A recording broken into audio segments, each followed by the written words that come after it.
Hello students, welcome है आपका हमारे चैनल ट्रैवलर वर्ल्ड में। आज मैं आपको बताने जा रही हूँ एम फार्मेसी फार्मास्यूटिक्स प्रोग्राम जो कि एलपीयू में अवेलेबल है उसके बारे में, जिसमें आपको फुल डिटेल में मैं कोर्स के लिए बताने जा रही हूँ। क्या इसका फीस स्ट्रक्चर है, क्या एलिजिबिलिटी है, क्या डेट्स हैं जिसको आपको अप्लाई करना है और जल्द से जल्द कैसे आप अप्लाई कर सकते हैं, सारी चीज़ इन डिटेल में बताने जा रही हूँ। तो ये वीडियो एंड तक जरूर देखिएगा। तो एम फार्मेसी फार्मास्यूटिक्स के लिए आपको जो कि मैंने कोर्स है PCI अप्रूव्ड है, फार्मेसी काउंसिल ऑफ इंडिया से अप्रूव्ड है, जिसके लिए आपको सबसे पहले एलिजिबिलिटी की बात करूँ तो एलिजिबिलिटी के लिए जो कि आपके percentage of marks 55% marks B pharmacy में होने जाने जरूरी है। साथ ही ये approved by PCI pharmacy council of India से अप्रूव्ड होना जरूरी है। प्लस आपको एलपीयू नेस्ट एग्जाम क्वालिफाई करना जरूरी है और GPAT exam. LPU nest exam के लिए आप जल्द से जल्द अप्लाई करें बिकॉज लास्ट डेट नजदीक आ रही है।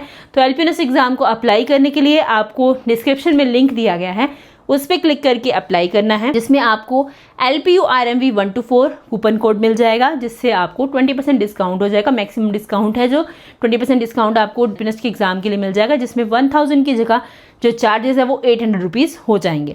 तो आप जल्द से जल्द अप्लाई करें। और आगे मैं आपको बता देती हूँ, इसमें 5% रिलैक्सेशन रहती है SC और ST कैंडिडेट्स को। अगर आप SC या ST कैंडिडेट हैं तो आपको 5% रिलैक्सेशन हो जाएगी एलिजिबिलिटी में, मतलब कि 55% मार्क्स की जगह आपको 50% मार्क्स एप्लीकेबल हो जाएंगे, but that should be proper 50%, 49.99 acceptable नहीं होंगे।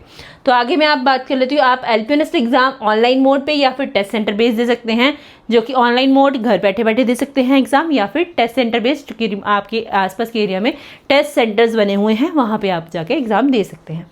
इसमें एडमिशन क्राइटेरिया मैंने आपको बता दिया कि एलपीयू नेस्ट एग्जाम क्वालिफाई करेंगे तो उसके बाद आगे प्रोसीजर है कि आपको अप्लाई करना है। डिस्क्रिप्शन में लिंक दिया गया है, उस पर क्लिक करके आपको सबसे पहले रजिस्टर करना है। अपना name, email ID, phone number से रजिस्टर करेंगे आप, और उसके बाद आपको लॉगिन करके अप्लाई करना है। आगे हम बात कर लेते हैं रैंकिंग्स एंड एक्रेडिशंस की, जो कि 3rd रैंक है अमंग इंस्टीट्यूट्स इन इंडिया, जो कि ARIIA Atal ranking of institution of innovation achievements में 3rd रैंक रहा है among institution in India for innovations 2021 में। WURI the world university ranking of innovation में 4th रैंक रहा है among all universities in India.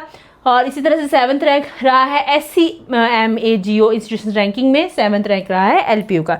तो इसी तरह से आगे हम बात कर लेते हैं कि इसमें आगे क्या फीस स्ट्रक्चर है, कितने ही आपको स्कॉलरशिप मिल सकती है। जो प्रोग्राम फी है, प्रोग्राम फी 1,20,000 पर सेमेस्टर है, जिसमें आपको फुल 100% स्कॉलरशिप भी हो सकती है अगर आप LPU राइज कैटेगरी में आते हैं। मतलब कि अगर आप नेशनल रैंक होल्डर्स हैं या फिर आपका एलाइट इंस्टीट्यूट्स में एडमिशन होता है तो आपको 100% स्कॉलरशिप एप्लीकेबल हो जाती है। इसके अलावा अगर आप LPU नेस्ट की फर्स्ट कैटेगरी में रहते हैं, जो कि कैटेगरी कट ऑफ A में रहते हैं, किसका मतलब है आउट ऑफ 100 88 मार्क्स जो कि टेंटेटिव मार्क्स में हैं उसमें रहते हैं, या फिर आपके परसेंटेज ऑफ मार्क्स ग्रेजुएशन में 95% या उससे ज़्यादा है, या फिर आपके 12th में 98% या उससे ज़्यादा है, इन तीनों में से किसी भी कैटेगरी में अगर आप रहते हैं तो आपको फर्स्ट जो कि कैटेगरी A जो कि 50% स्कॉलरशिप एप्लीकेबल हो जाता है, जिसके अकॉर्डिंग आपका फीस स्ट्रक्चर 60,000 पर सेमेस्टर हो जाएगा। कहने का मतलब कि इन तीनों में से आप किसी भी कैटेगरी में होते हैं। फॉर एग्जांपल आपके 12th में 98% मार्क्स है तो आपको ऑलरेडी ये कैटेगरी स्कॉलरशिप एप्लीकेबल हो जाती है, बट फिर भी आपको एलपीयू नेस्ट एग्जाम देना जरूरी है और उसको क्वालिफाई करना जरूरी है। आपको चाहे कैटेगरी ए स्कॉलरशिप भी लग रही हो, एलपीयू नेस्ट एग्जाम देना बहुत जरूरी है, उसको क्वालिफाई किए बिना आपका एडमिशन नहीं हो सकता है। सेकंड कैटेगरी की बात करें, category B cut off scholarship, जिसमें एलपीयू नेस्ट की 75 out of 100 10 to 15 marks variation tentative marks हैं। ग्रेजुएशन में 90 से 94.99 या फिर 12th में 95 से 97.99% मार्क्स रखते हैं तो आपको 40% स्कॉलरशिप हो जाता है और आपका फीस स्ट्रक्चर 72,000 पर सेमेस्टर हो जाता है।